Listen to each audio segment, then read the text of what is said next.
বাংলাদেশ জামাত ইসলামী 1971 সালের যে ভূমিকা, এতদিন পর্যন্ত যে মিথ্যা রচনা, আপনারা বদরুদ্দিন ওমরের ইতিহাস পড়বেন, তার যে লিখিত বইতে আমরা পড়েছি মুক্তিযুদ্ধ নিয়ে যে সমস্ত কল্পকাহিনী লেখা, এগুলো 100 ভাগের 90 ভাগ মিথ্যা।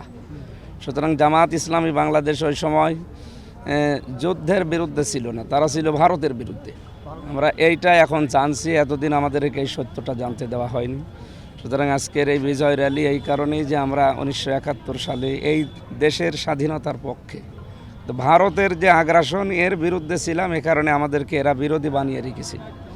এবং আগামীর বাংলাদেশ আমরা ভারতের তাবেদার মুক্ত করে এ দেশকে স্বাধীন চেতা হিসাবে আমরা চলতে চাই আগামীতে। এইটাই আমাদের উদ্দেশ্য আজকের এই র্যালির, এবং আগামীতে বাংলাদেশ ঐক্যবদ্ধ থাকবে ইনশাআল্লাহ। আমরা মনে হয় দল মত জাতি বর্ণ ধর্ম নির্বিশেষে এদেশে যারাই জন্ম নেবে তারাই যেহেতু এদেশের সম্মানিত নাগরিক, সুতরাং সবাইকে নিয়ে আমরা এই দেশকে আবার এগিয়ে নিতে চাই। পেছনের ইতিহাস আমার মনে হয় পেছন দিকে টানা ঠিক না, পেছনে সব ভুলিয়ে সামনে আমরা নতুন ইতিহাস তৈরি করব, যেটা আমরা বলছিলাম।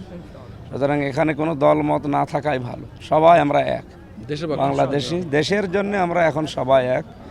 বিজয় আসলে কি করা লাগে আমরা কোরআন হাদিস থেকে অনেক উদ্ধৃতি দিয়েছি, সামনে আমরা ওই হিসাবে আল্লাহ এবং রসুলের নির্দেশিত পথ অনুযায়ী বিজয় পালন করবো ইনশাআল্লাহ।